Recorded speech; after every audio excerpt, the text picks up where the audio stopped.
Hello guys, in this video I'm gonna show you how to get training points in Madden NFL 27. One of the easiest ways to get them is by quick selling eligible players from Ultimate Team. Start by going into My Team, then open My Items. This is where you will find the players and other cards currently in your collection. Now choose one of your players and check for the quick sell option. Keep in mind, not every card is eligible to be quick sold, so if you don't see that option, just select a different player.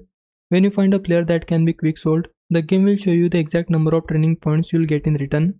For example, this player gives me 28 training points when I quick sell him. The number of training points you receive depends on the player's rating.